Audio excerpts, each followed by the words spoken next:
There we go. Because we've been on like the rotating screen for like 2 minutes, I think, at this point. Okay. So let's see. We got the order figured out. I need to update Scorekeeper. There it goes. Do we have the order figured out? I just know what we're starting and ending with. Yes. There's 3 other games in the middle. Yeah. There's somewhere in there. So yeah, who is ready to rock and roll? Me. Yeah, sure. All right. Here we go. Oh, actually, hold on. Sorry.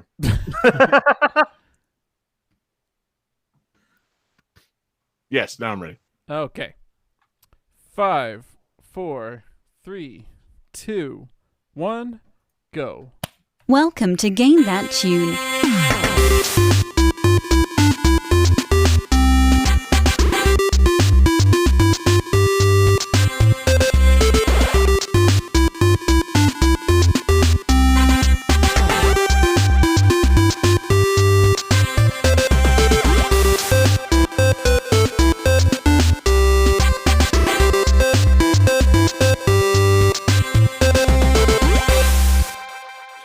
Oh, yeah. What's going on, everybody? It's Game That Tune back in the house once again. It's ya boy, John Harrington here. We got John Regan with us. Say hey. Hey. We've got David Fleming. Say hey. Hey. And we've got the GTT champ, Jesse Moore. Say hey. Hey. Hell yeah, fellas. Welcome back. Game That Tune in the house for episode 230. AKA our 5-year podcast anniversary. What a fucking night, guys. This is going to be a very special show. That is to say, this is going to be a perfectly normal episode of the show. We are not doing anything excessive tonight. It's gonna be a blast, though, man. I hope that someone out there is just joining us for the first time, because I love explaining this show as though somebody could possibly be joining for the first time. What we're going to do tonight, guys, is what we do every night. We're going to pick 3 songs from a game. We're going to try and guess each other's games with the songs and a little bit of trivia. We're going to goof off and have a lot of fun. Whoever wins gets to pick a theme for the next episode and play some bonus tunes. And our winner last week was the illustrious David Fleming. And David, you got to pick a theme for our 5-year podcast anniversary show. So what do you have in mind? So, since this is our 5-year podcast-versary episode, I thought it would be interesting to keep 5s and have games in series that have at least 5 installments. David, I like it. I like that theme.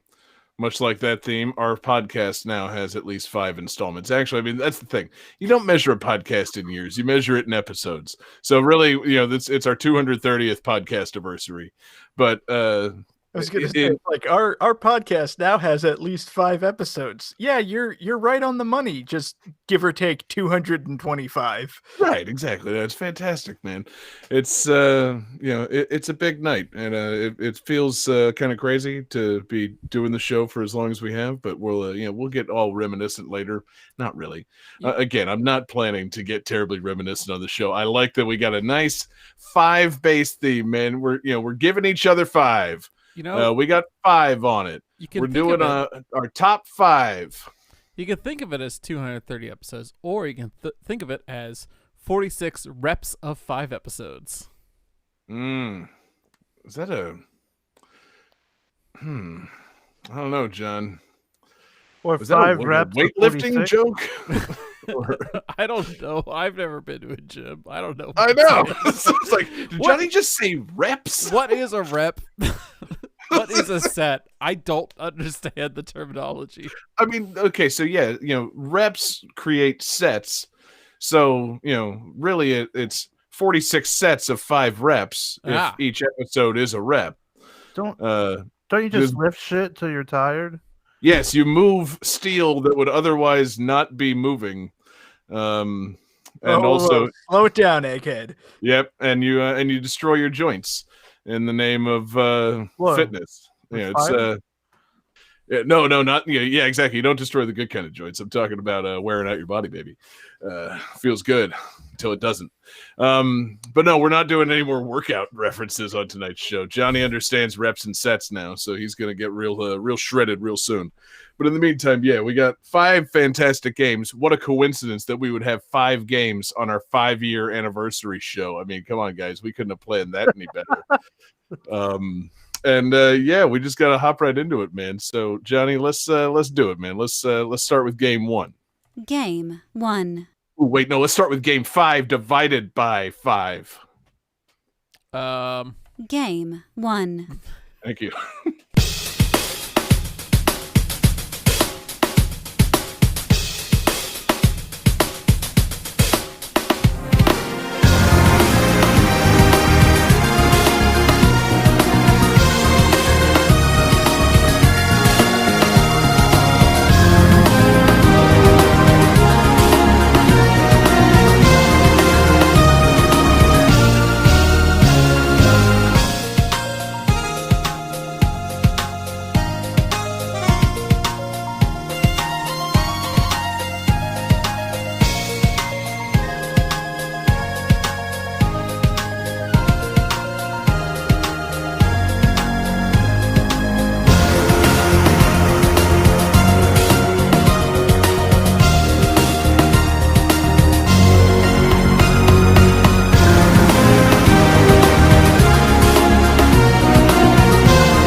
All right, gentlemen.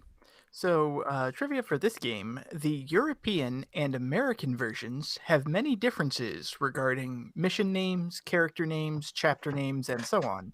This is due to America and Europe both receiving Japanese versions of the game to translate independently.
So this is our fan request, and I do want to give a shout out to Acree in our Discord who made this request.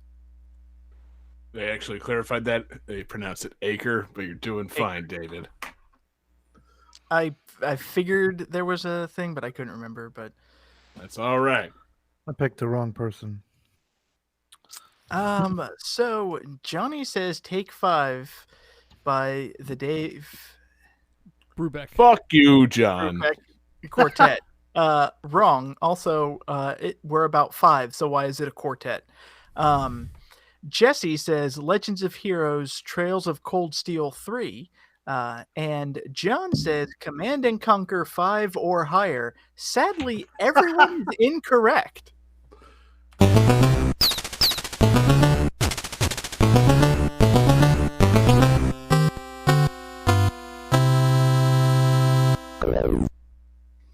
So this is Advance Wars Days of Ruin.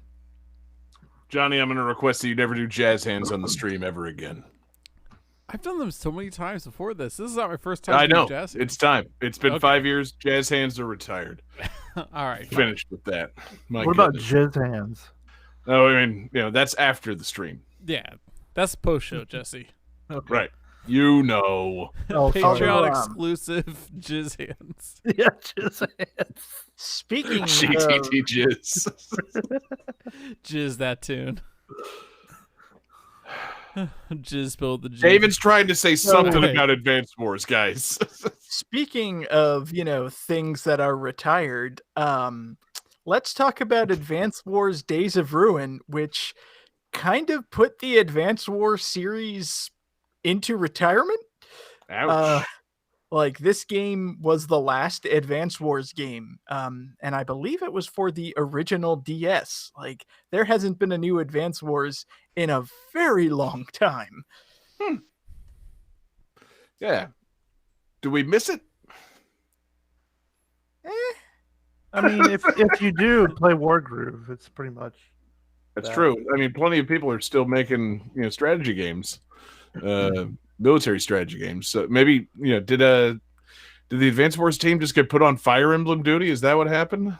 I think so, but it's really really weird. Like researching and looking into the history of this game and this series, because Advance Wars has been running for ages in Japan. It started off as Famicom Wars, and there have been new ones coming out basically consistently until Advance Wars.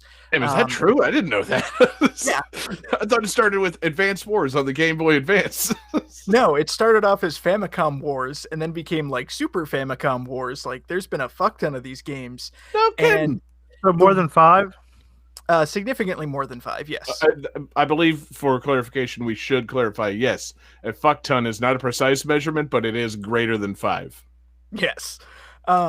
But what's interesting is, so these came out in Japan, and then it wasn't until the Game Boy Advance that Advance Wars, the series, came out in America. And it did very well in America. They did Advance Wars 2, Advance Wars DS. They did a couple like 3D spin-offs, Battalion Wars. But apparently, they started to do better in the West than they did in Japan. There wasn't as much of a demand for them in Japan. So with Days of Ruin, they're like, let's do something for the West. Let's make it America, baby. Basically, it still features like anime style characters, but it's a much more serious, gritty, grounded story. It's post-apocalyptic. All of the bright, colorful graphics are gone. Like, this game is very, very brown. Like, how American. It does. They try to appeal to like a Western war movie type vibe and everything. And then ironically, this is the one that kind of killed the series. Yeah, who knew? That's no good. Like, were they trying to get like the Call of Duty crowd? It's just like, I guess. Crap.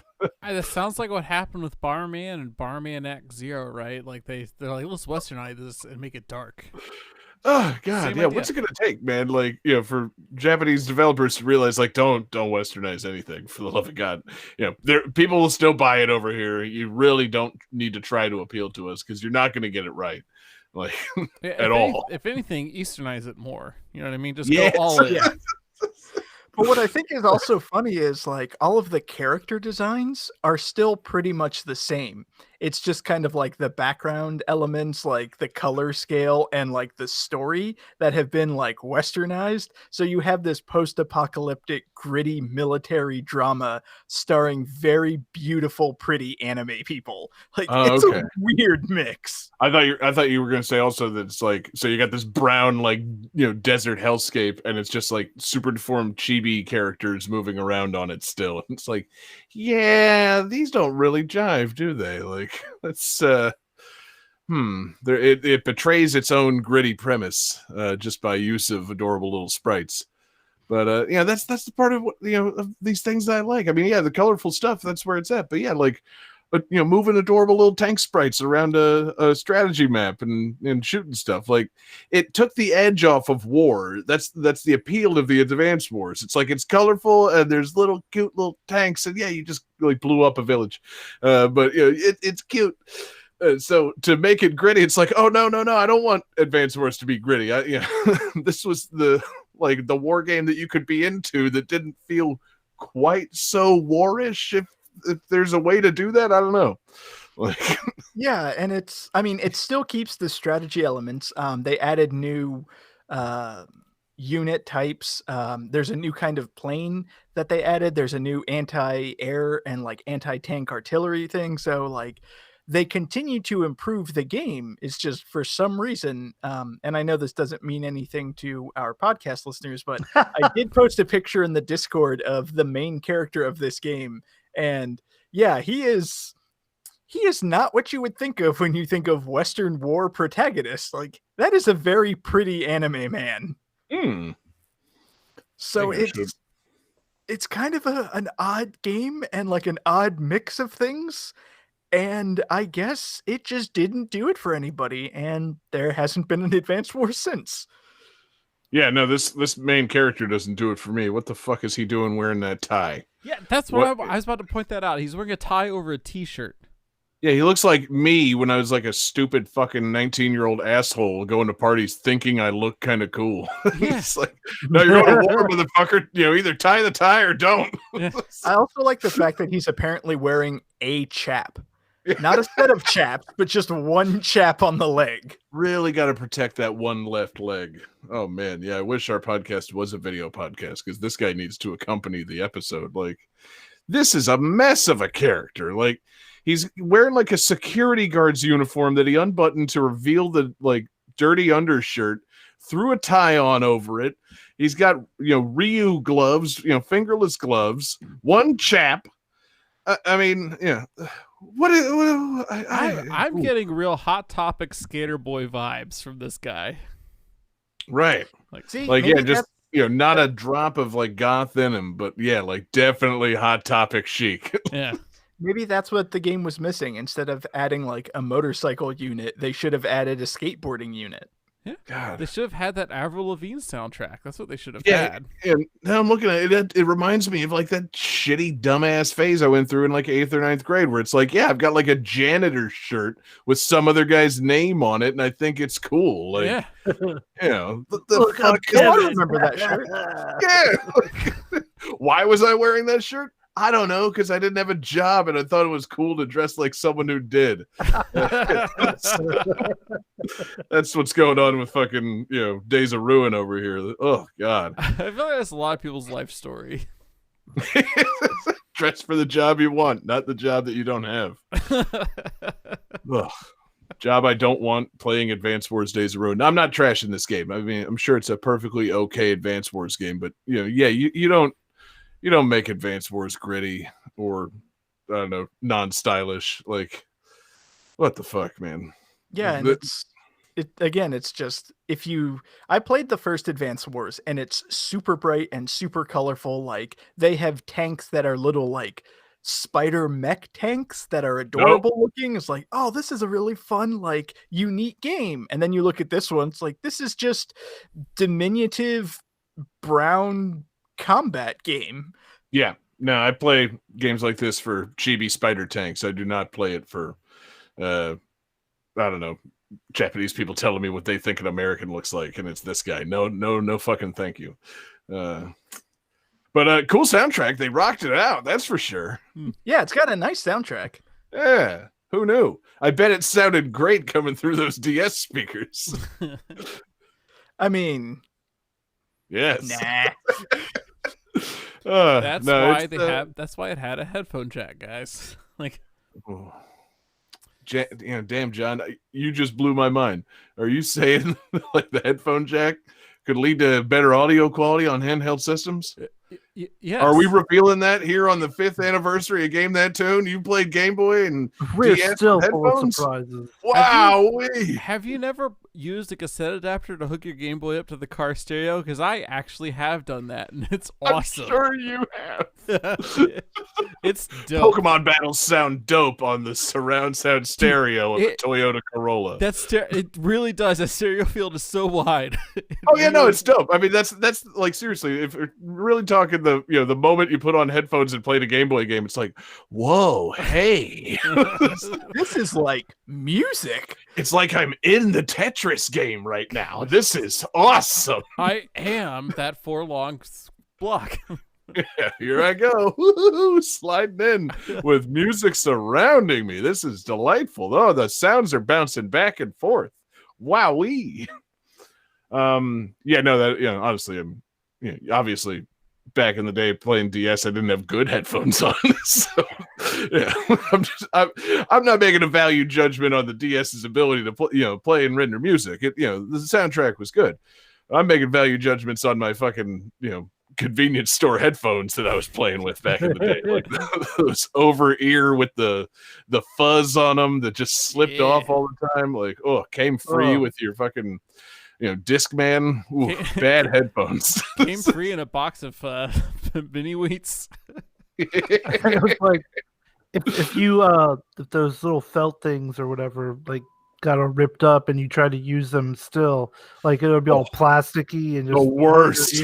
Oh, God, yeah. Oh man, the number of headphones I tried to keep using once those things had been destroyed in some way, like back of the school bus, just miserable.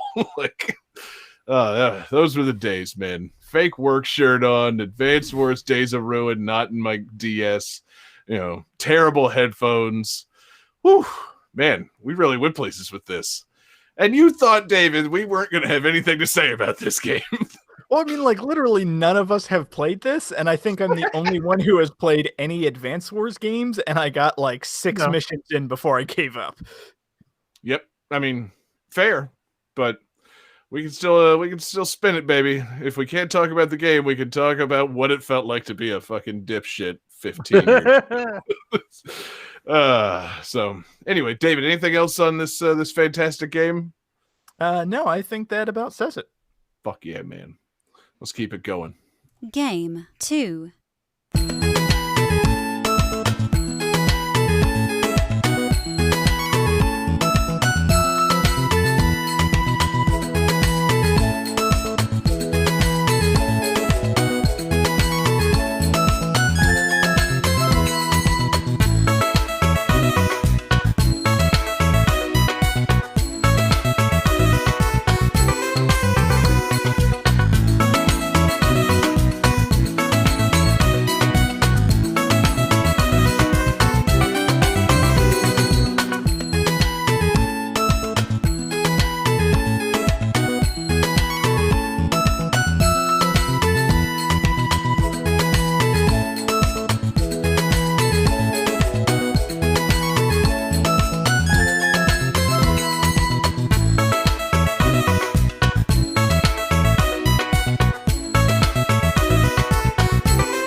I was not expecting to go back to back.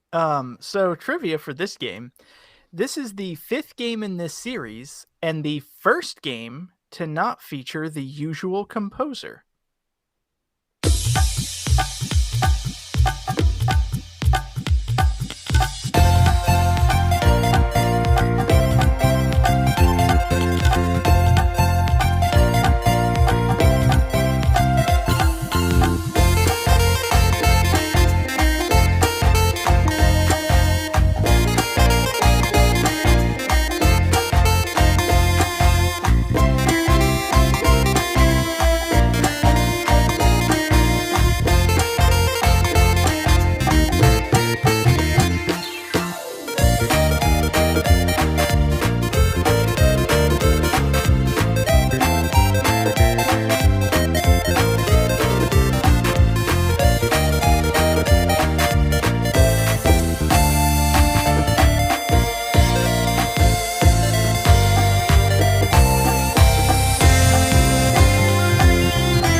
I have an additional piece of trivia. Oh, nope, everybody's got their answers. Never mind. We're all feeling great, baby. Yeah. All right, let's see. All right, so John Regan has 5 penises drawn. Sadly incorrect. Why'd you have to say drawn? That would have been a great clip to pull. So Johnny has 5 penises. Jesse says not Animal Crossing, which is technically correct. Yes. And John has the more correct answer of Shantae and the 7 Sirens. Yeah. So this is Shantae and the 7 Sirens, also known as Shantae 5, also known as the one that doesn't have Jake Kaufman. Right. These songs are slightly familiar to me. When I was working on the best of 2020 mixtape for Game That Tune, I downloaded the Shantae and the 7 Sirens soundtrack. I gave it a listen. I realized quickly it was not Jake Kaufman. I don't know where did the Vert go, man? The soundtrack. I'm not gonna say it's bad. I'm happy that you selected those songs because honestly, the soundtrack was not working for me when I was just kind of listening through it, trying to pick songs out. So you picked some good tunes there. I'm not prepared to say any. I'm no longer prepared to say like, oh, the soundtrack's hot crap. But it's like, listening to it, that soundtrack was non-excellent. That's as low as I'll go. Non-excellent. That's for sure. As opposed to previous Shantae games, It where wasn't Jake soundtrack's generally excellent. It was not Jake Kaufman tier. Well, see, and I'm not even gonna say that because I actually I'm pretty middle of the road on Jake Kaufman. Sometimes he really works for me, sometimes he doesn't. But in the Shantae games, he seems like he usually brings his A games, his Shantae game. As it were. But man, this whoever they got to replace him, not Jake Kaufman, this didn't work for me. So yeah, they got there was a team of composers, but it was led by Professor Sakamoto, who is apparently like a Japanese remix chiptune musician. Great. And you can tell because what Jake Kaufman usually does with his soundtracks is kind of make chiptunes make music. like he uses chiptunes to compose and make songs with that, like those limitations. This guy, they seem to have like written music and then added chiptunes to it. Like it doesn't quite meld well. And I will agree that this is a not excellent soundtrack. I still enjoy it, but it is one of the weaker parts of this game, in my opinion. Well said, David. That was elegantly phrased so as to not be offensive to Professor Sakimoto.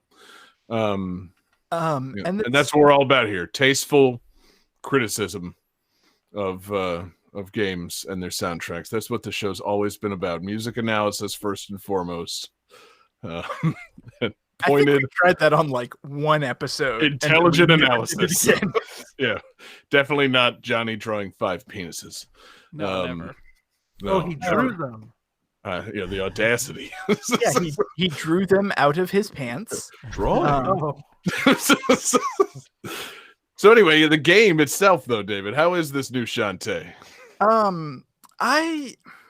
It's crap. How many dicks does she have in this? Oh no! No, this is going to sound very strange, and bear with me. I think this is the best Shantae game, but I don't think it's the best game in the Shantae series. Now that is a strange thing to say, David. Well, and here's what I mean about that, because Pirate's Curse and Half Genie Hero came out, and they really like changed up and shook up the formula and did things like different.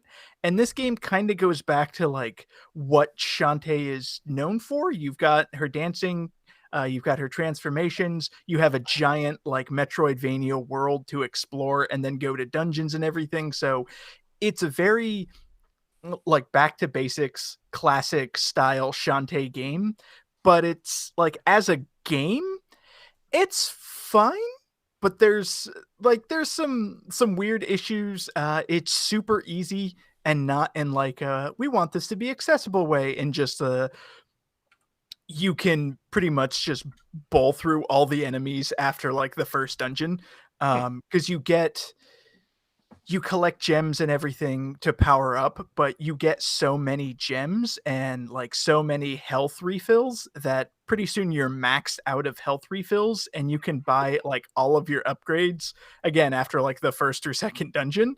Wow. And I think what it was this game started off as an Apple Arcade game. So I think when they like transferred it over and everything, they didn't quite rebalance it properly. But once it's you still didn't have to spend real money on it, so now all the power-ups became easily unlockable. Yeah, kind of. Yeah. But it's still a super fun game. It's still, like I said, it's classic Shantae. They actually got Studio Trigger to do an anime intro. There are a bunch of cutscenes that are fully animated. The cutscenes in the game are not by Studio Trigger. It's just the intro. But still, they're all really impressive. They do that same thing from Half Genie Hero, where they don't have full voice acting, but some of the lines are voiced, so you kind of get like a feel for the characters. It's not like you're reading the dialogue and thinking it yourself, and it's not fully voiced. It's a nice little medium balance, and it's still a really fun game.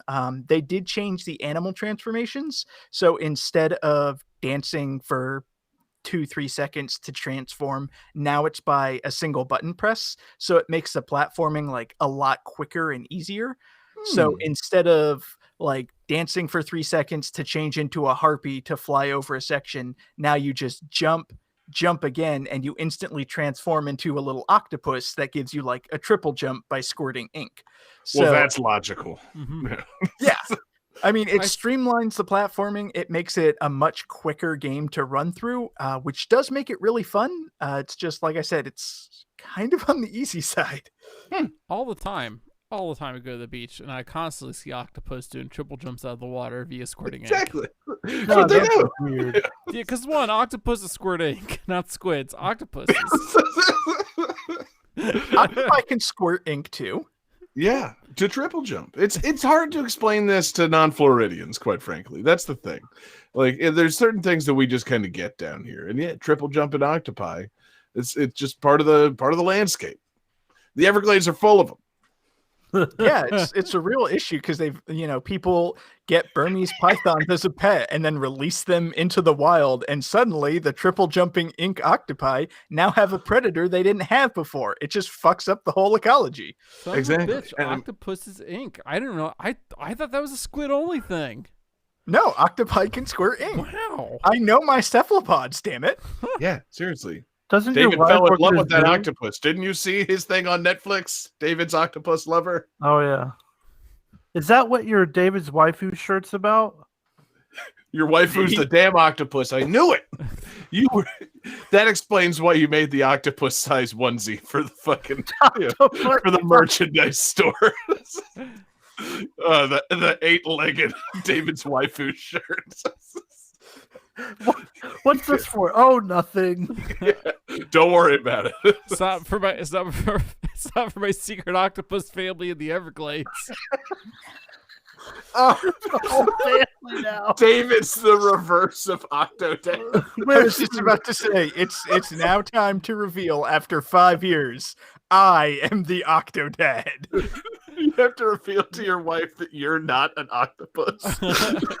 I'm sorry, sweetheart. I'm a human. What?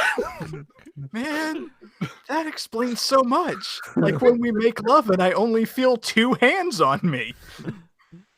I tried engaging my feet. It just doesn't work for me. I was expecting significantly more than that. Oh, God. Sorry, man. Didn't mean to out you to your secret wife, the octopus. God, I hope that gets added to the wiki. Oh, yeah. No. People are on that. David can tell them the name of his secret octopus wife later. It's Shantae. But yeah, anyway, you can transform into David's waifu in this game. And then so the other animal transformations, they're slicker and streamlined as well. Yeah, so you get a dash attack where you turn into a newt. You get kind of like a scrolling slam attack where you can spin around and bounce off walls where you turn into a giant turtle. There's a frog that swims. There's I think it's a snail that burrows because you're kind of like drilling through in your drill shaped shell. And yeah, it's a fun game. It does keep the dancing, but instead of dancing to transform into an animal, you dance to power up. So after a brief dance, you can choose to like reveal hidden platforms and like secret walls, or you can do like a giant electrical attack that just clears the screen. Again, I think you get that after the second dungeon, so like cannot stress how easy this game is. Like screen clearing attack that wipes out everything. You get it fairly early in the game, so good. But again, it still has that exploration platforming. The dungeons are a lot of fun. There's some really clever puzzles in there. It looks great. It's a really fun game. It's just a little on the easy side, and the soundtrack is not excellent. Yeah, but I still recommend it. I agree wholeheartedly. Now, I'm sorry, David. Listen. We joke around here. We fly off the rails. We get sexy. I foisted the octopus wife on you without thinking. David, you need to tell everybody which of Shantae's animal transformations you would take as a waifu. See, I want to give an honest answer, but I'm afraid it's still the octopus. I knew it. Yes, I'm afraid that you would judge me. He's into turtle Shantae. I fucking knew it. Wait, well, hang on. Are we looking at just 7 Sirens, or are we looking at every transformation from across the series? Okay, every one, but strictly the animals. You cannot say human Shantae. Well, yeah. Or genie Shantae. You can't get... There's no technicality there. Not the half human or half genie. You got to say one of the animals, baby. Honestly, the snail, isn't it? The snail that burrows. It's a hard choice. It's a toss-up between Harpy Shantae and Spider Shantae. Okay. So Spider Shantae is kind of like a terrestrial octopus Shantae. So I can see that, David. I can see that suiting you very well. Yeah, the math It's here like adds you, up. it's like you love an octopus, but you don't like going to the beach. Very on brand for Checks David. out. Yeah, pretty much. Okay. So yeah. And when I say, I again posted a picture in the Discord for our podcast listeners. When I say spider, it's not like a spider. She kind of has that like arachne monster muramase thing going on. And The less you explain about this, the better, David. Yeah. Just let it be, baby. Yeah. Love is love. Game 3.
All right, guys. So let's see here. The original creator of this series of games was not involved with this particular entry, and prior to its release stated that he was unimpressed with the game's title.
Would it help if I named who the creator of the original series was?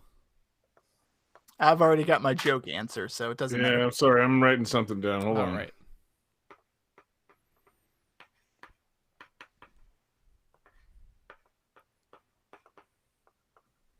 Although, yeah, who is the creator? Al Lowe. Oh, Did you say which game in the series this was in particular?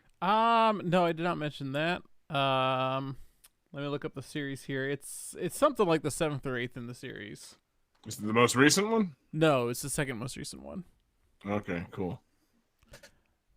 All right, let's see some answers.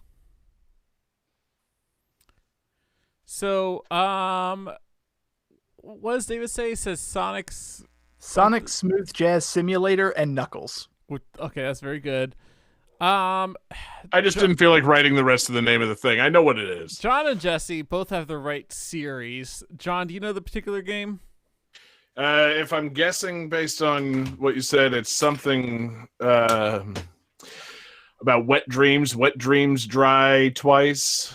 No, that's the most recent one. So I'm gonna If call it's this. wet dreams don't die. It's Dry. this- hold on. God, these This is fucking games. Leisure Suit Larry. Wet dreams don't dry.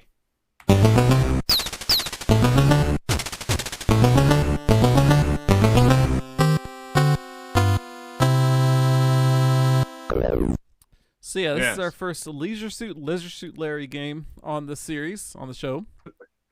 Possibly the only one. Probably the only one. And this game looks... Wait a minute. I'm sorry. And you played the hat trick sound. Were you giving David a point for that? No, that was the everybody lost sound. Cause, oh, shit. Yeah, that was the nobody got a point sound. I'm giving me and Jesse a point. Oh, yeah. You did figure out it was Leisure Suit Larry. I fucking knew it was Leisure Suit Larry by the fucking, the music. And then I was sitting there and I'm like, okay, so the trivia says he doesn't like the title. It's a pun. What's a fucking game series that like has a pun title? And I'm just like, racking my brain. And then the jazz hit. It's like, okay, the jazz, the puns, it's got to be something Leisure Suit Larry, and I just didn't feel like choosing one off this list. I mean, these fucking names. My goodness. It could have been Magna Cum Laude, Box Office Bust, Leisure Suit Larry Reloaded. I mean... Shape Up or Slip Out. Yeah. Good God, man. Johnny, I'm so glad that you cracked open the Leisure Suit Larry series for the show finally. Finally. Oh, yeah, I'm not blushing at all. How Magna Cum Laude, I get it. Because he comes loud, David. It's like a shotgun blast. Yeah, he makes that sound. So, Johnny, I'm going to ask you. I'm not going to ask if you've played this because I know you haven't. But no, maybe he has. That's what I wanted to know. I want to know how much Johnny plays this awful sex series. Well, so the series isn't as awful as you actually think it is. It's full of like adult jokes and things like that. But the whole tasteless. The whole crux of the series is that Larry is trying to get laid and never actually does. Right? That's the whole thing. Like, has he been a virgin the whole series? I think so. Now, so Magna Cum Laude, they really went a different direction with it, and like had you do things like jack off dicks mini games and stuff like that. But the actual Leisure Suit Larry, I'm not into that. Yeah, no. But the main series, the core series, is actually not like that. It's a point and click puzzle solving game with like some adult jokes and things like that, but it's like adult dad jokes. Like they're not really that particularly offensive or bad or anything. They're just like stupid, right? Like, no, there's kind sex puns. yeah. But it's not like sex puns that are demeaning or anything like that. It's just dumb, is what it is. Just double entendre. Yeah. A lot of that. Constantly, I assume. Yeah. I do think in the original like 80s ones you did get to see some like 8-bit boobies, but like in the new series you don't really see that so much. They kind of cut that out a little bit. I truly don't understand. I hope that you don't see 8-bit boobies in modern games is because the graphics have upgraded. Because I would really like a girl in like full HD to unclasp her bra and it's just pixelated 8-bit breasts. That would be funny. That's a tradition they should have kept up. Like every time Larry's about to see some boobs, they're blocks. Yeah, but check out the ray tracing.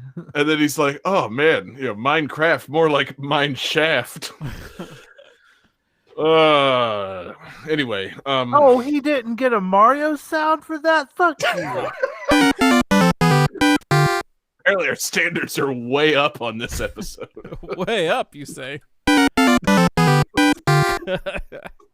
Yes, thank you. So Johnny, how much of the I hate saying this game title. How much of the series have you actually played?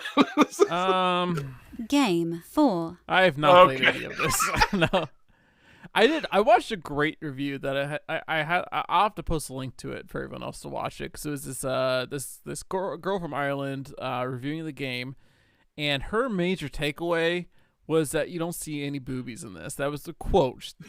Boobies. Why are we saying boobies? Because that's what she said in the review, and it just tickled me so much. I was like, I love hearing this Irish girl say boobies. So Johnny was tickled by boobies. So girl saying boobies with an Irish accent, that tickles me as well. Just the very idea of that. David, give us your best approximation of a girl saying boobies with an Irish accent. I was gonna say a girl in an Irish accent saying boobies tickles me, but not in the that's amusing laugh way. It makes me giggle. I could be turned on and laughing. Yeah. Now say boobies with an Irish girl accent, David. See, it's not fair because Irish Do is it, the Brave. one accent Irish is the one accent I can't do. The Brave, one that's accent. Scottish. David, the one accent you can't do. David, say boobies in David's the master of accents. Say but he's boobies in never a nailed Chinese down accent. Irish. Do it. Jamaican. Now, see, here's the thing: if you're wanting me to be speaking in a Scottish brogue, that would be a lot easier for me. But I can't do Irish to save my life. All those words and none of them were boobies. Yeah. Well, that's It's because one it wasn't an Irish accent. Do you want to hear me say boobies in a Scottish accent? There, boobies. That's a Beautiful. good start. That's great. Yeah. Almost there. Just Now cross the just border. figure out what you got to do to Irish it up, man. Yeah, just cross the water. You're good to go. Say shillelagh a bunch. And Say cilantro a couple times. You're good to go. The I definitely spice? anytime at a bar somebody says cilantro, I just say cilantro. It's way easier for me to say, and nobody ever notices that I'm just saying cilantro. Johnny, John. you're a part Irish. You're a disgrace to your heritage. Yeah. I'm not denying that. Yeah, Yes, I am. But your point being, there's just certain words I can't say. I can't pronounce cilantro correctly, so I say cilantro. Call it a day. Awesome. Good. So, Johnny, I don't know, man. Is there anything of actual substance to say about Leisure Suit Larry or, this game? I like how, just look at the cover art for this game. It's covered in dicks. Like, there's just dicks and vaginas all, hidden throughout the game. Like things that are vaguely shaped like dicks, vaginas, and boobs, Sure. That's pretty fun. I like that they're still keeping Leisure Suit Larry alive. This game's been around since, 1986 or something as a series. so you're saying he should be in Smash Brothers? Yes. Leisure Suit Larry for Smash Brothers now, please. Agreed. Sure, why not? Who knows what his moveset would be? Jizz hands. David looks thoroughly upset by the mere implication of this. I'm waiting for David to say something before we move on. He just cracked the Chinese accent. That's what he Exactly. did. Yeah. He's All right, thinking here we hard go. on his accent work. No, I was trying to imagine what Leisure Suit Larry in Smash Brothers would be like, and I feel like he could only fight female characters. You can't pick him if you choose Mario. You have to pick a female character, and then you can choose Leisure Suit Larry. I'm intrigued by that idea. He has an automatic handicap against male characters. Can't win. What the hell? His final smash is it pops up with like a dialogue choice, and they're all just terrible puns that offend the other characters. Or maybe he has a handicap against female characters. Like against male characters, he's fine, but when he's with a female character, he gets a raging hard on and can't fight. Oh, Maybe- good.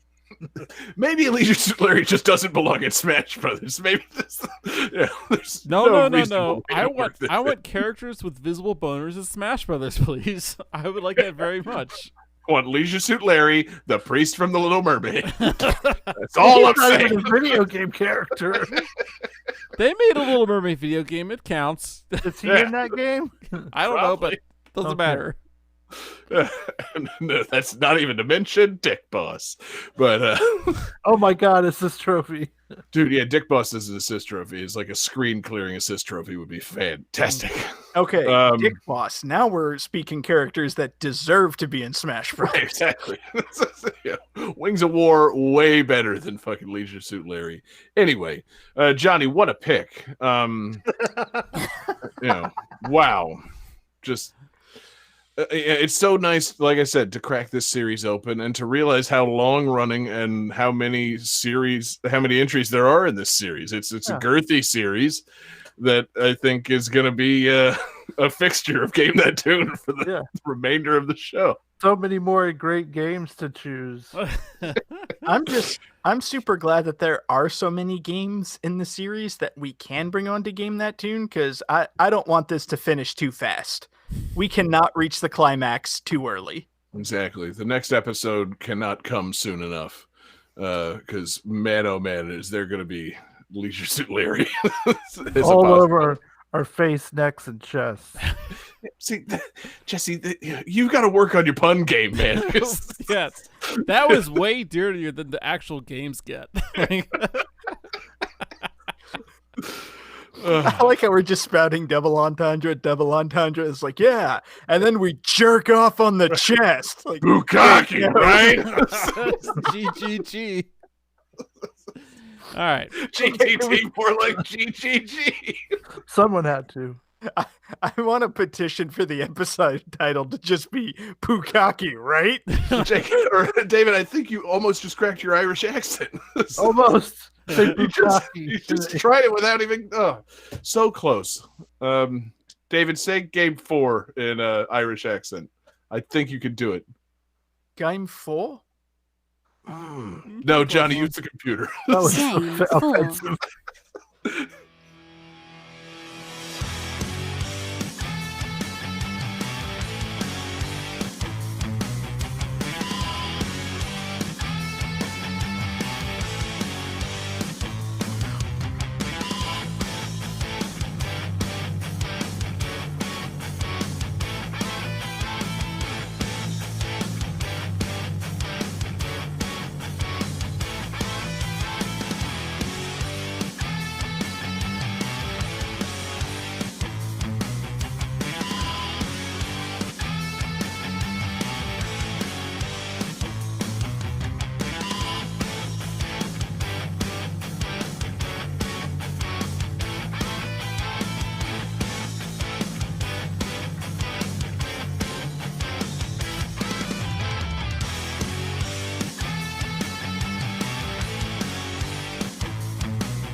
All right, so this game has a level in it where it's based on a level from the original game, and it which is notorious for being very difficult.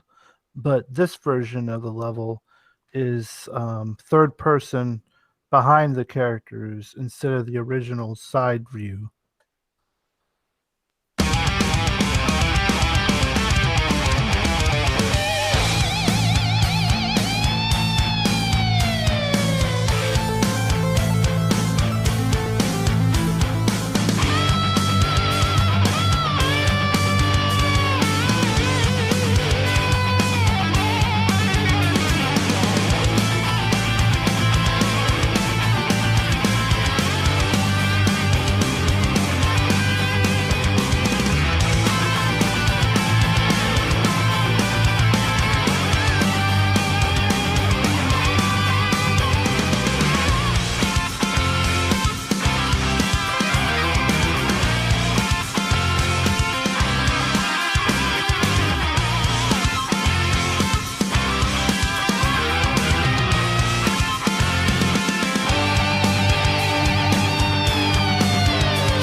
All right, how you guys feeling?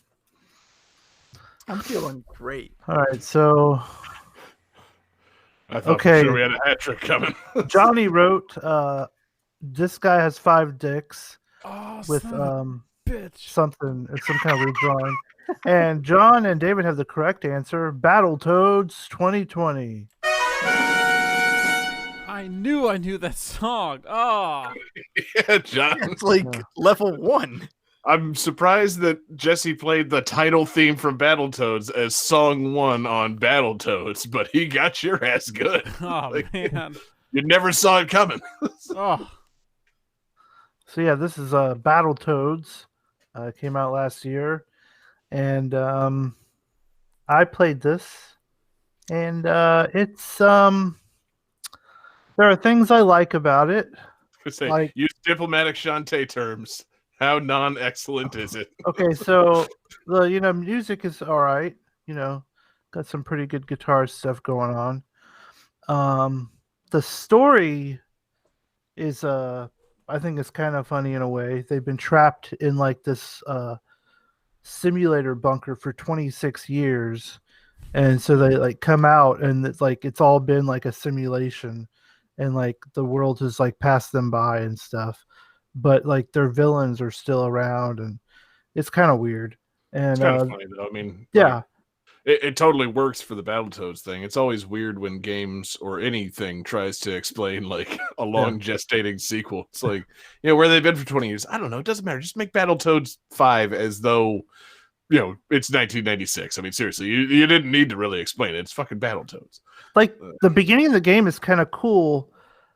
Because like there's this one part where like you're filling out job applications as one of the Battletoads, which is pretty funny. One of the other Battletoads is like signing autographs at like a convention, and I forget what the other guy does. But Wait, it's that, is that like a challenge or a level in the games that you have to successfully submit a job application, like in Yeah. game? you like have to like pick from like prompts and stuff, and um, it's been a while since I played that part.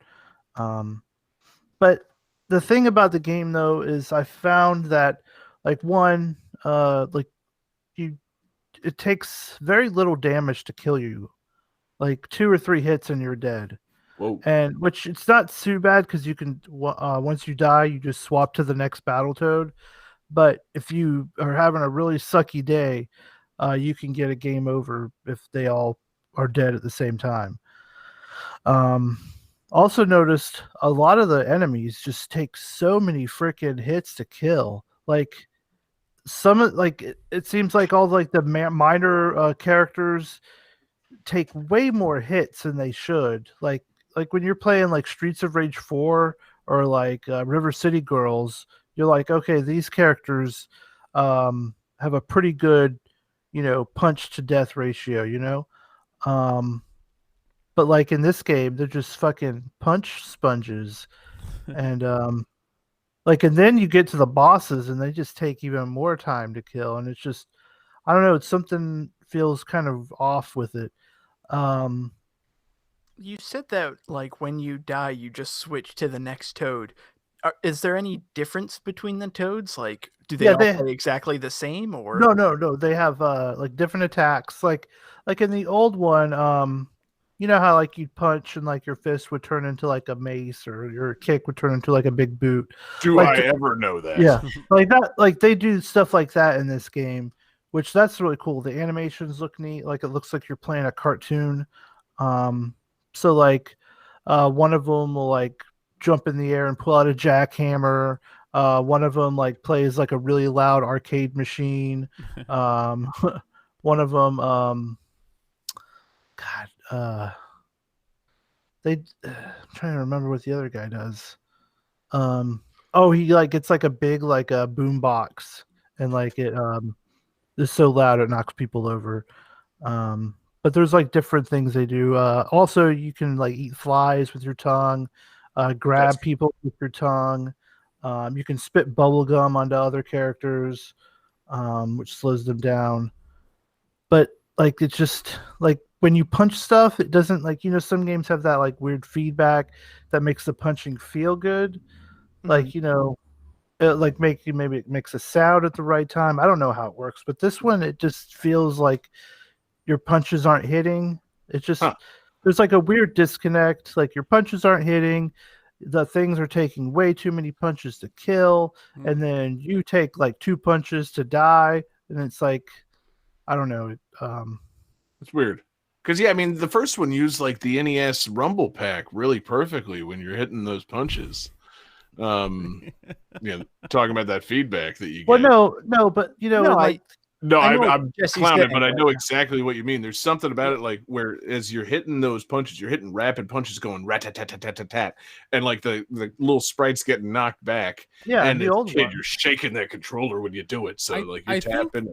I think on the original, when you land a big punch, it actually like all the action stops for 1 or 2 frames, right? Like everything just stops, and then the punch hits, and it just makes it feel even bigger. Yeah, Yeah, and I I was think gonna there's some like say- screen shake involved. Like Yep. it's dope. Yeah. I was just gonna say, like, one of the things that really sells it in the original Battletoads is that pause. You're like hammering on like bam, bam, bam, and then right before that last hit, there's just that, and then you smack, and You gotta have the wind up. it feels so damn meaty. It's like a Yep. brief freeze frame of like the giant fist, right? Make sure you notice it, and then Like boom. it does that, but then whenever you connect, it just feels like nothing. Like I don't know, See, that's strange because I would think they would have. I mean, I don't know like the Xbox controller details and things, but I have to assume it has rumble of some sort. it Like, does. you would think with modern controllers and modern audio and presentation, this would feel right at the very least. Like, but because I'm thinking also like Battletoads, you can only talk about the original in the first 3 levels. So like when you're going rappelling down the tunnel, the Wookiee hole, and you're doing like the big kicks, like something about kicking those things against the side of the wall of that thing felt so percussive. Like it, I totally get what you're talking about, Jesse, and I was just kind of goofing a little bit, but yeah, like if that's not there, then yeah, something inherent to Battletoads is missing. Like you got to have the impact because you've got modern like audio, right? So you can have like big bass on the big hits. True. You've got. I mean, because that's one of the things that the original had. I mean, give it up to David Wise and the other guy on the Rare Sound team. Like the sound effects were fucking fantastic for that. Yeah, and like controllers have built-in rumble packs now. You don't have to buy a rumble pack separately. So like, the controller can give you good shake. Like there's no reason to not feel impact when you land big hits in games like this. Yeah. Yeah, it's disappointing. Yeah, it's odd. And to speak to the cartoonish presentation, I'm glad to hear you say that it's cool because like I'm glad the animations are cool because the character redesigns to me are unappealing. Yeah, they are kind of plain, but it strikes me as very Nickelodeon cartoon, and not in like a good way necessarily. So it's cool that the animations are good and that the game it's got like nice fluid animations because these character designs are butt ugly, baby. Like I miss my old muscular turtles. I don't like not turtles, toads. I don't like these fucking angular, radical flash animation toads. You got me wondering what Nicktoons characters would you like to see guest star in a Battletoads game, right? Like I would love to play as can we get a Nicktoons Battletoads reskin? Yeah. I don't give a fuck. Like, well, I mean, since they're technically Nickelodeon now, you gotta have the Ninja Turtles in there. Yeah. And I mean, I think that's what this whole style is based on. Like, I haven't watched much of that modern Ninja Turtles cartoon, but I've seen pictures of it, and they look kind of like these Battletoads. So I think Battletoads might have been copying off the new Ninja Turtles homework a little bit. And it's like, man, I think that that's my main thing. I miss the muscles. Like, I need my guys to, these toads got to be a little sexy. They got to have a little sex appeal, a little 90s toad. And like they retain the toad, but I don't know. The new designs don't work for me. I'm always picturing the toads as at like Muscle Beach, in California. These guys are fucking, working out, in like fucking California. That kind of vibe. Whatever this vibe is that they've got now, it has no vibe. It's just kind of cartoony, and I don't know how I feel about it. But that's all just impressions without playing the game. So yeah, I will say I do just about the character designs. I do kind of like the new Dark Queen design. Like she's not as sexy and she's not wearing the like skimpy outfit, but she has the way her costume looks. She has kind of this like evil emperor overlord thing. Like she almost has like an M. Bison regal look to her, and I kind of dig it. Now that's interesting. You didn't dig the more like Elvira look of the original Dark Queen. I mean, I liked that one too. I'm just saying that I kind of like this look. Yeah. Interesting. I don't know, man. So Jesse, does the game get your recommendation? Not really, no. Okay. I mean, if you have Game Pass and you want to, look at it, at least do the cool job application part, and then once you realize, wow, it takes me like 26 punches for a basic enemy. Fuck this. Yeah, sounds like it needs some rebalancing. That's shit, man. That's too bad. Because I was excited when they announced this. It felt like it was long overdue. As was mentioned earlier in this discussion in our chat, like, I didn't realize Battletoads had 5 entries, and I was like racking my brain. I'm like, yeah, it does. If we're counting the arcade game, like, but it feels like it's been entirely too long since there was a Battletoads game, and so for it to come back and not be excellent, it's like, well, crap. Like, what's Microsoft doing with Rare? If they can't even get a new Battletoads game right, just turn them loose. Give Rare back to the people. I don't know. Cool soundtrack. Disappointing game. Non-excellent, I believe that's our phrase for the night. Jesse, anything else? Very non-excellent.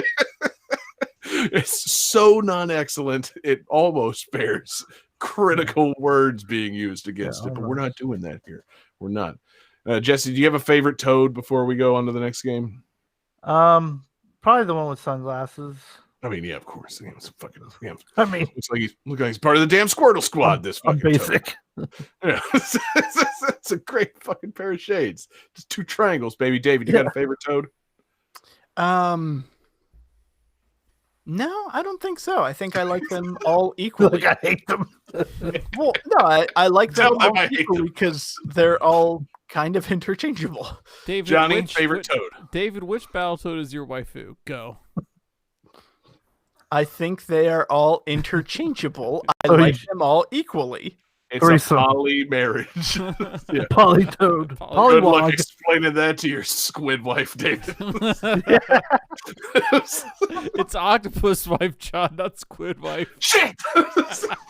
Don't you know? Octopus squid's ate girlfriend. also. I can't believe I just revealed David's other secret family of squids. Oh, God, I'm sorry, David.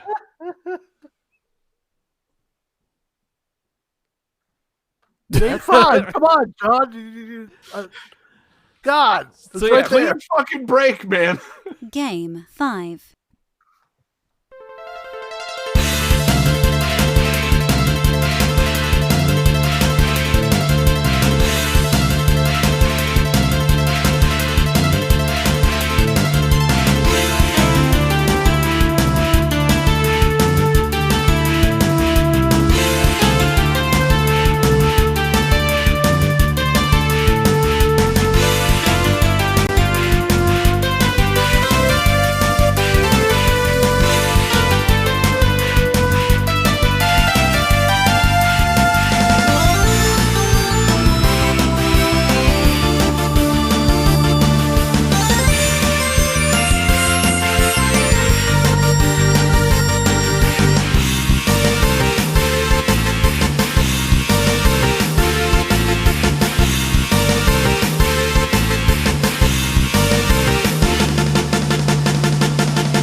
right, guys. So, this is the first game in the series, the entire series, in which you can fight against the main character.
I see concerned faces.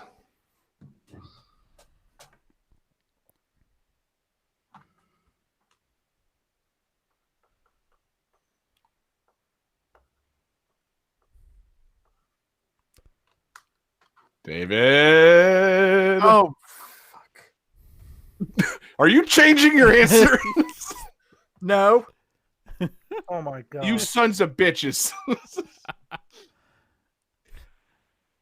What do you know? David, at the very last second, changed his answer. So we have a hat trick of Mega Man X5. That's why I always tell you motherfuckers to keep those answers down. David was dead in the water. I couldn't place it until the very last second.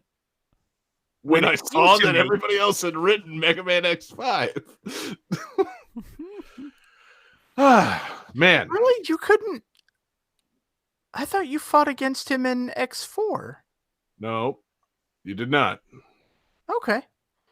Because that's what the trivia says. I'm trusting the page on this one, baby. Because it actually, I even deleted some info from that clear that to make it a little more tricky.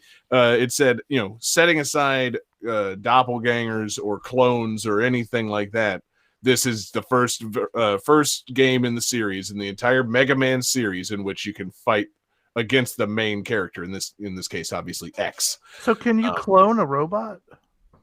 Yeah. Yeah. It's just mass production. It's pretty easy to clone a robot, actually. You just make another one. I guess I was just thinking of the biological sense. Well, I mean, yeah, damn, you've really opened up a moral quandary for me. Should I be using the word clone to describe building two robots? Yeah. Like if you build like the same Lego set over and over again, are those all just clones? Well, yes. Back in the day, we used to refer to IBM compatible machines as IBM clones, right? Oh shit. That's true. Yeah, you can clone your desktop if you have two monitors. So, technically I'm right. Okay, carry on. I removed it from the trivia for a reason, Jesse, to avoid this very discussion. I knew it. I knew you were going to talk about how you can't clone a computer. You wouldn't download a car. Yes, you I would. a fucking Mega Man. I would download a car in a heartbeat. Yeah, and I would clone a Mega Man in a heartbeat. Oh, it'd be great. But yeah, so Mega Man X5, what a game. Never played it myself. Really pissed that I haven't played it yet because this it's on my Mega Man X to-do list. And the problem is that to-do list, it basically involves waiting for a good sale on the Mega Man X Legacy Collection. And every time it goes on sale, I'm reminded that they split that fucking Legacy Collection into two things. When it's pretty clear the only reason anybody would buy Mega Man X Legacy Collection 2 would be to play Mega Man X5. Like, they should have just done the first 5 in one collection and then had another one that's like X6, 7, and 8. And it's like, a nickel if anybody wants that fucking game. Like, because I want to play this. I don't know. I mean, obviously I should just drop the $10 it costs on the Switch shop to fucking play it at some point. But it pisses me off that it's not bundled with the other 4 good Mega Man X games. It's like, no, let me have that one with those good ones, and then you got yourself a sale. But no, they want me to fucking poison my Switch with X6, 7, and 8. Like, I think not. Oh man. Because I really do want to play this one. It's got fucking just the fun like PlayStation Mega Man X shit. You can play as X and Zero. So it's got different like it's got replay appeal, versus just traditional Mega Man and Mega Man X games. It's a really appealing game. It looks fun. I'm trying to think of what it is that sets it apart from the other ones. It's got more of a presentation on story than I'm used to for a Mega Man X game. Obviously, Mega Man X4 had fucking full motion cutscenes and shit. And, I don't remember any of them. I don't really play Mega Man at all for the story. But once it was introduced, well, that's kind of intriguing to me. I'd like to see that continue. And then this one, it's actually, we're doing away with that. You're back to bleep bloop fucking talk box cutscenes. Bleep bloop. Yeah, that's the voices now. The voices are beeps again. You don't get fucking cool videos anymore, which is a shame. But I like it. It's you have these scenes where you've got a new commander and he's explaining what's going on. And I'm like, they should have made this more clear on all the previous games. The games.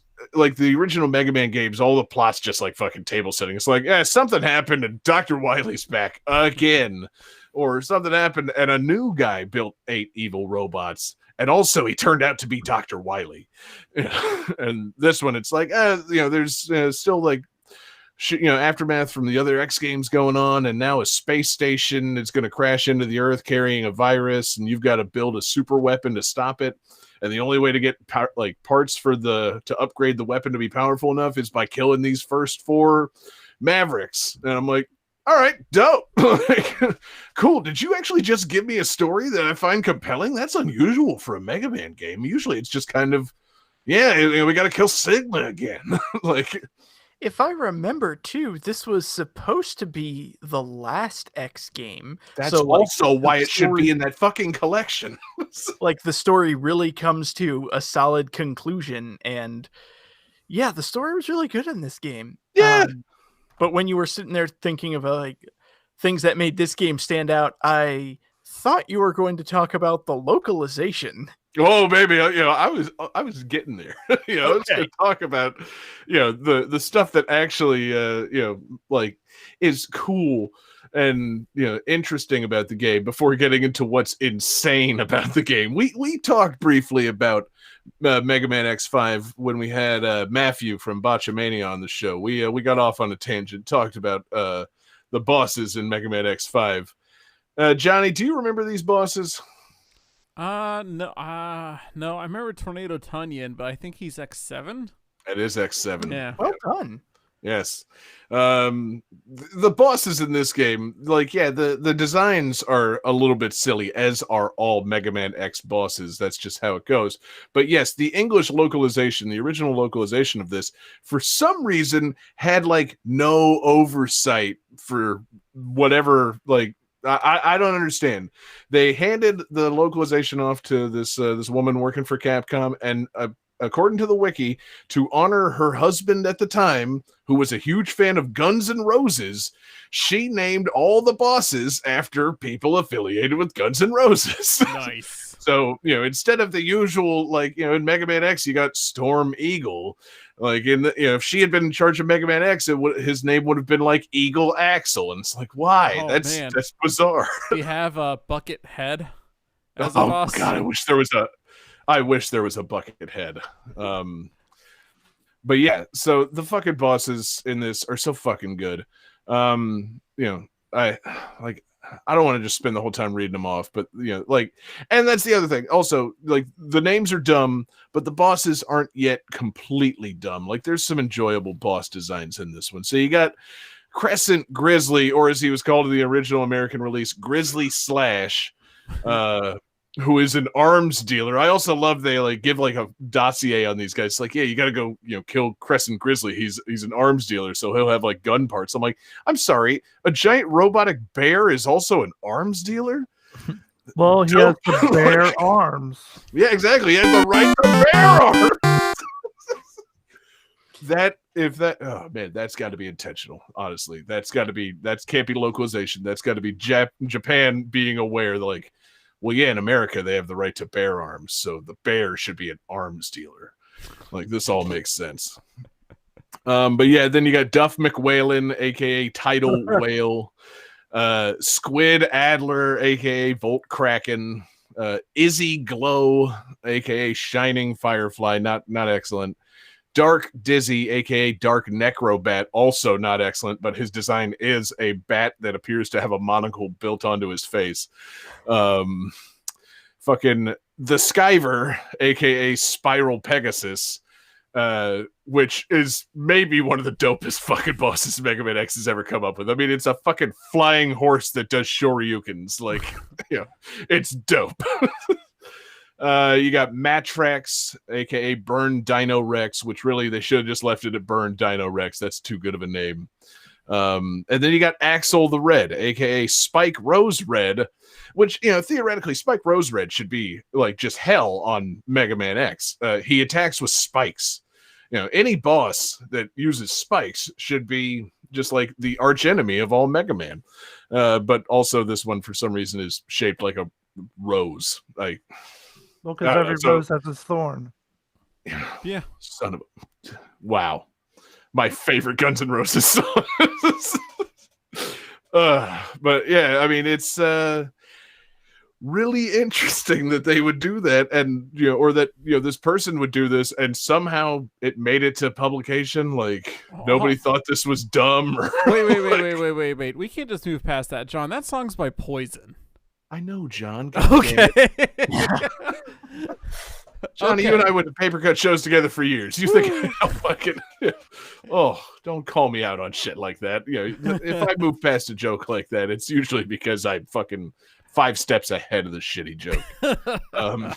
But yeah, fucking A. The bosses in this, they're funny. Mostly by name. Design-wise, they're fine. Weapon-wise, they give cool weapons. I like, Duff McWhalen gives you the goo shaver. I mean, just on name, I need the goo shaver. It shoots a little goo that slides on the floor. It's like a floor attack that shoots goo. I mean, we've all been there. Yeah. And the thing that gets me is Duff McWhalen. He isn't like an orca or a humpback whale. He's specifically a sperm whale. Yeah, and he gives you the goo weapon. They knew what they were doing. Dude, honestly, this game goes deep. Mega Man XXX5. Mega Man 5X's. Way worse than 3. But yeah, the Firefly boss gives you a remote control Firefly that you can shoot out, which is cool. That's awesome. Yeah, it leaves laser trails, but yeah, it's like Mega Man X's version of the Nikita from fucking Metal Gear Solid. It's dope. If I remember, I think Squid Adler, which is such a worse name compared to Volt Kraken. Volt Kraken sounds so goddamn cool. Squid Adler is just, it's one of the silliest changes, but it's that sounds like shit. If I remember, his weapon is basically the Elecman's weapon. You shoot the electric beam in all 3 directions. But of course. Because what does a fucking squid do but shoot lightning? Johnny, no, David's the one that's married to all these octopi. David, you can explain this. Why is that squid shooting lightning? I was going to say, it's that's why you need the name Volt Kraken, because Volt makes sense with electricity. Adler has nothing to do with electricity. Just gave that man a last name, and now it doesn't make any sense that he shoots electricity. It's yeah. It was a thing they tried. I mean, I don't know, man. But yeah, so fun game, fun boss designs, pretty good soundtrack, some good rock and stuff. And yeah, I feel like there's nothing left to do, really, but kick it over to tonight's lightning round. Lightning round! So, as in honor of Mega Man X5 and its fantastic Murderer's Row fucking, Rogues Gallery, these fucking super memorable guys, all of them. I put together a list of bosses. I'm going to give you a year. I'm going to give you the name of a boss. Mostly stupidly named bosses. Some stupid bosses in their conception. I'm going to give you a boss. You tell me what game this boss appears in. Jeez.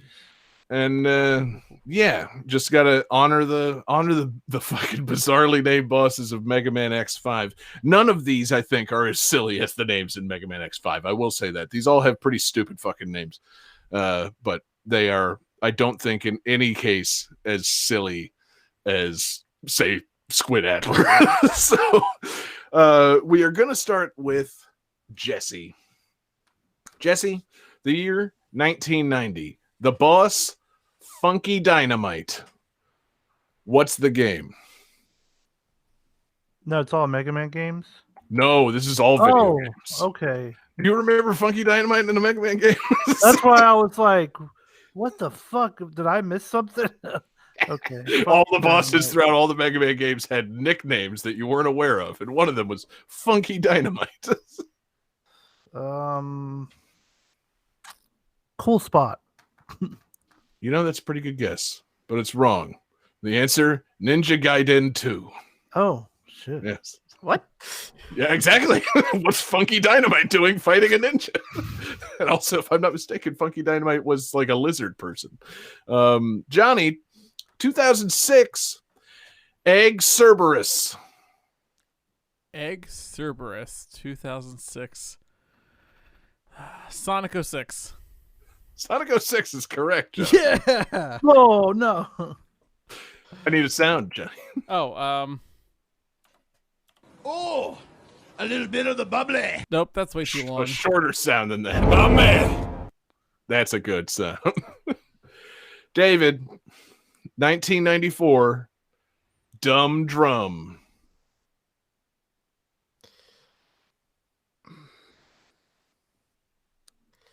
Uh, 1994, Dumb Drum. And I will know when editing this if you've been typing on your keyboard, just so you know. Battletoads Double Dragon? Oh, that's a good guess. Nope. It's Donkey Kong Country. Oh, yeah. Dumb Drum is maybe the stupidest boss in the history of the Super Nintendo. I mean, seriously, he's just a big fucking can. We're back to Jesse. 1993, Dancing Insector.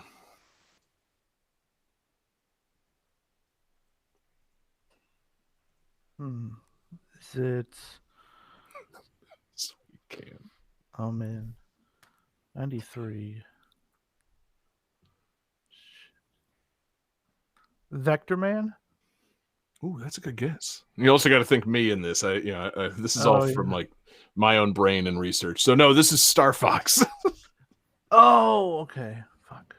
Johnny, same year, 1993. The boss, Lime Slime. Oh man, Booger Man. See, that's a great guess, but no, that's from Secret of Mana. Ah, David, 2014, Cromarax the Invincible. These names suck. Mad World? No, that's way too late for Mad World. I'll let you guess again since you realized that.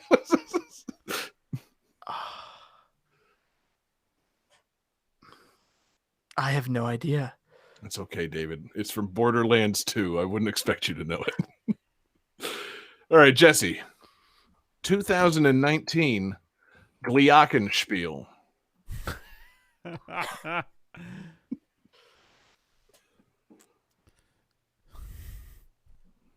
2019. Shit.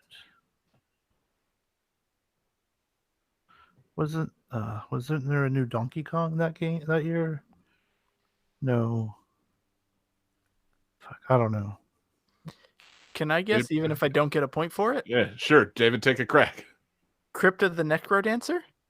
No, you got to think Glockenspiel. That's a combination of two things. Combination of a Glock and a Glockenspiel. I was gonna guess the Zelda one, the Zelda Crypt of the Necrodancer. Yeah, one. That's right, John. Cadence of Hyrule. Yeah. Okay, Johnny.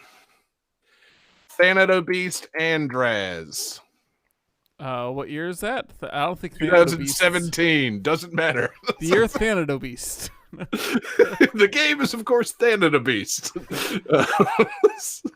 2017, Thanatos Andraz. I'm gonna guess Leisure Suit Larry, Wet Dreams Don't Dry. That's what he saw in his wet dream. Shit. He had to fight the Thanatos with his penis. No, that's from Xenoblade Chronicles 2. Oh, I love the idea of the final boss of a Leisure Suit Larry game being seducing an alien warlord. It's just like any RPG final boss, but it involves having sex with them. Like, yeah. I will become a god. Cool. I will have sex with you in my wet dreams. That's what the P David stands for Roll Penis Game.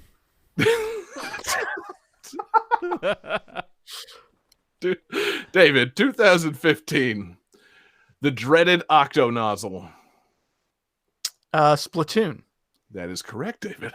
I'm on the board. that's no fair. That was right up his alley. I mean, you know, I I also got Borderlands 2 and and Donkey Kong Country, so What's wrong with Donkey Kong Country? Everybody loves Donkey Kong. Jesse, I famously had a Super Nintendo. that's true. Jesse, 1993, Spider Mastermind.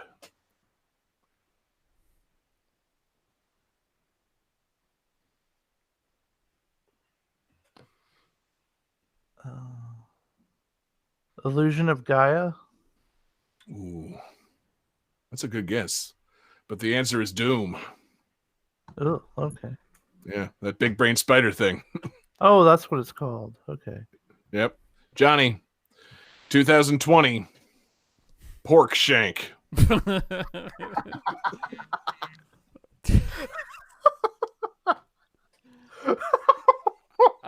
say it with some importance, people. Pork Shank. Pork Shank. I'm gonna guess that sequel, Leisure Suit Larry, Wet Dreams Dry Twice. I mean, honestly, Pork Shank doesn't sound out of place in a fucking Leisure Suit Larry game. No. Jesse, do you want to steal? Pork Shank. What was the year again? 2020. Oh, okay. Pork Shank. Maybe you've played this game. Oh, fuck. Don't tell me that.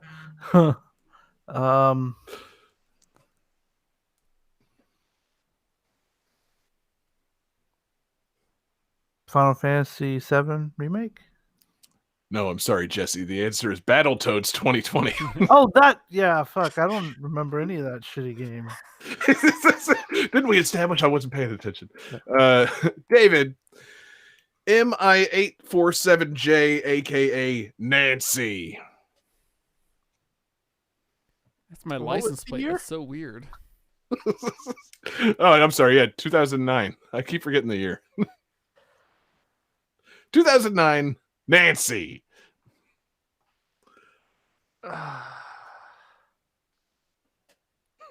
Star Wars Battlefront? Now that would be cool. I'm just trying to think of like what would be a robot name that somebody nicknames Nancy. Right, exactly. Nope, you're in the right universe. Definitely close. Tekken 6. Oh yeah. Yes. Okay. All right, back to Jesse. 2017, Jesse. Brigadier Mollusk Lancier III.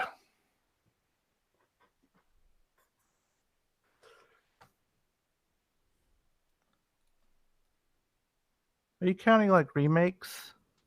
No, Okay. not in this case. Valkyria Chronicles 4? No, I'm sorry. Johnny, you want to steal? No, I don't know this.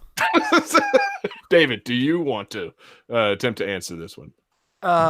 It's not fair because I looked up the answer because it sounded super familiar, and now I know why it's super familiar. Yes, tell everybody, David. Is it Sonic 06 again? Yeah, it's Sonic No, 06 2017 remake. Giant octopus from Super Mario Odyssey. That's correct. Oh, that was David loves the giant octopus in Super Mario Odyssey. of course. Johnny, 2005, Sassy Squatch. 2005. Half-Life. Whoa! Fight that sexy Sasquatch. No, I'm sorry, John. Mr. Freeman. Either of you guys got a guess? Donkey Kong Country Returns? Ooh, David's so close. In 2005? Is that when that game came out? I mean, not really close in that case. The answer is Donkey DK. Konga. Is it Wii No, Sports? Good guess, Jesse. It's DK King it's of Swing. Oh, King of Swing. Oh, fuck. Yeah, come on, David. Sassy Squatch. How could you forget? So on to David for one that I'm sure he'll get. 2007, David. Matriarch Benazia. It ain't happening. Okay, since both you and Jesse laughed, a JRPG of some kind. Wrong, David. Couldn't be more wrong. Man, this lightning round is as ill-conceived as these bosses. No, Matriarch Benazia is from Mass Effect. Oh, Oh. Yes. I thought it was a banana pun. They're not. God, more of these should have been Donkey Kong bosses. That's what I was like. There's a lot of Donkey Kong in this. the mother banana, huh? Okay, Jesse. 2000, Romeo Guildenstern. Oh, what? Guildenstern sounds familiar. Shit. I'll give you the slight hint that this should be one you would know. Oh, of course. More pressure. I like that that's a hint. Either you know it or you don't. I mean, Chrono Cross? ooh, excellent guess, Jesse. Johnny, David, want to jump in? Try and guess this one. Romeo plus Juliet, the video game. Johnny's right. It was Leonardo. It was Baz Luhrmann's Romeo plus Juliet. No, it's Vagrant Story. Oh. Mm-hmm. Okay. Yep. Sorry, man. Johnny, 2020, Full Metal Hugger. Full Metal Hugger. Tony, these bosses are so stupid. Mega Man X10. They haven't made Mega Man X9. They skipped it completely and went to Full Metal Hugger. Nope. The answer is Trials of Mana. David, last chance here. 2006, Mad Midget 5. Oof, that's not cool. Hey, their name, not mine. 2006.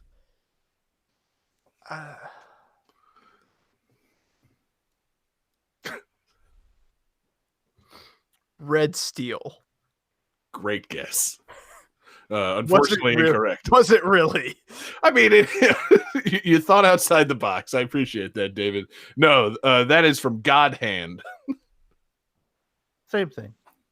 It's where you fight a bunch of little Power Rangers. I won't say the word again, as Jesse has scolded me. Okay, Jesse. Let's finish it off. 2002, Jesse. Pandemonium Warden.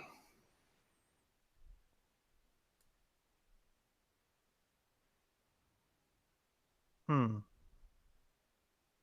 I think I only chose this because Pandemonium reminded me of that later Mega Man X boss that was called Pandemonium. It's Bamboo nothing to do with Pandemonium. Mega Man X. It's not Bamboo Pandemonium. 2002. Shit. Zone of the Enders. Excellent guess, Jesse. And I'm sorry to tell you this. It's Final Fantasy XI. Oh, really? It is. What's it called again? Pandemonium Warden. Huh. I'm Yeah. not got that far. Shit, thought you had. Johnny, we're closing it out with you, baby. 2004, Macho Grubba. Oh, yeah. 2004 Macho Grubba running. Grubba Guitar Hero. No. What? There's bosses in Guitar Hero. They're songs, John. They're not characters. But yeah, no, it was Paper Mario: The Thousand-Year Door. Wow. I'm cutting this whole lightning round from the episode. It'll get things down to an interminable length. Johnny got 1 point, and David got 1 point. Yeah. Yeah. Wow. What a round it was. So Johnny. What a slaughter knocker. Indeed. So let's head over to the calculating computer, my man. Calculating computer activated. Computers. Beeps. Space! Boops. Scoring complete. This game's winner is John Harrington. Hell yeah, guys. Wow, what a showing by you guys in that fantastic 5-year anniversary lightning round. Yeah, 20 questions, the score of 1 to 0, and the guy that didn't participate in the round has won the show. We're doing fantastic. Woo. Cruising into a 5th year of Game That Tune. Wow, what a game it was. Big win by me. Feeling great. God, what a really I'm mad at myself for including that lightning round. And I spent so much time thinking about that lightning round that I honestly have not thought of a theme at all for this episode. So I'm just gonna go based on that lightning round.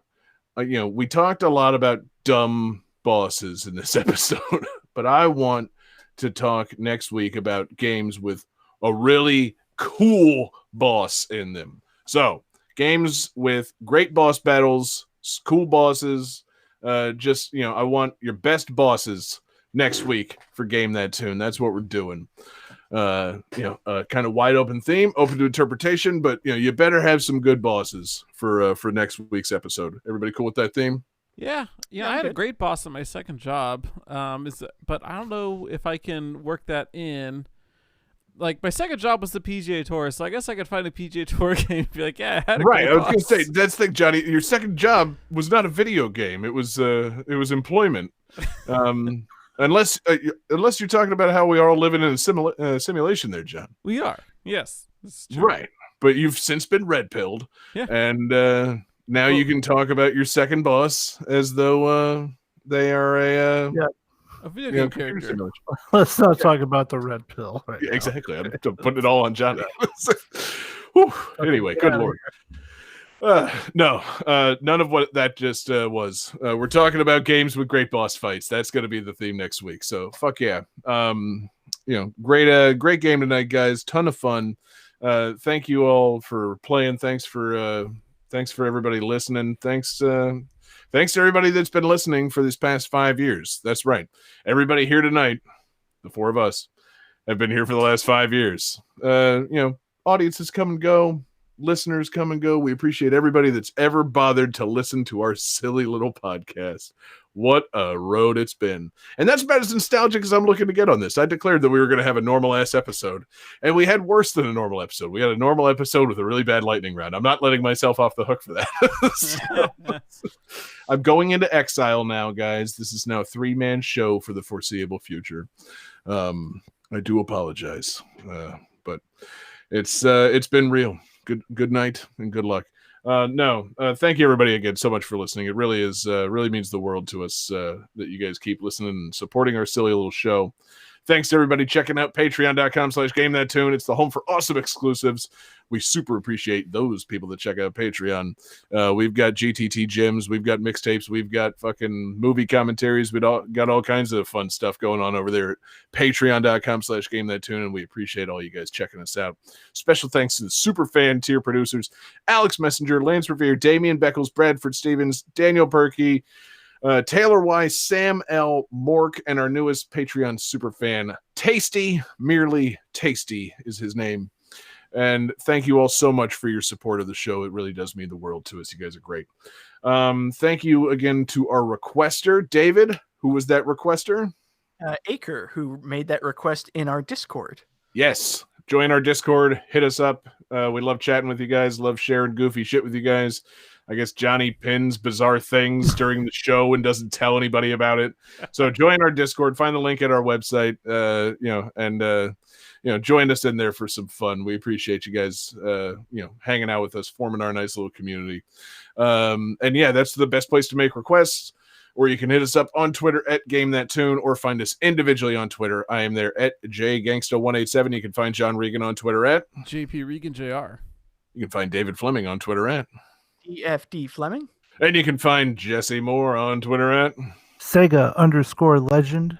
Hell yeah, fellas. So we're going home with an epic boss battle again. Mega Man X5, the first time that you get to fight against the main character, X. We're going home with X versus Zero from the arrangement album We Are Rockmen 2.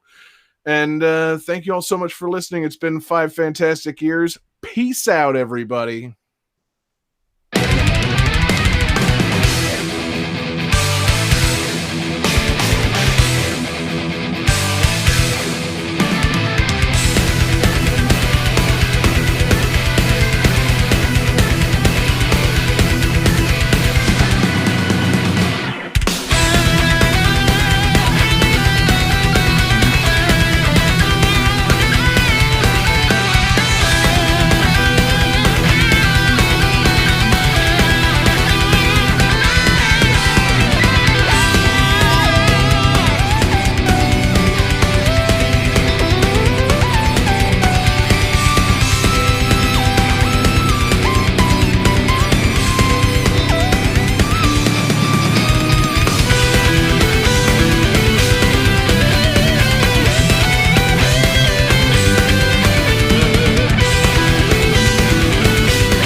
Advanced Wars Days of Ruin is copyright 2008. Intelligent Systems and Nintendo of America Incorporated. Shantae and the Seven Sirens is copyright 2020. Way Forward Technologies.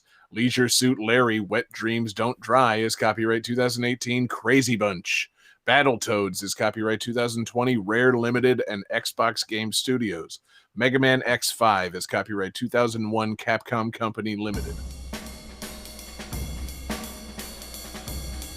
What is this? What is this? What is this? Why is there jazz playing?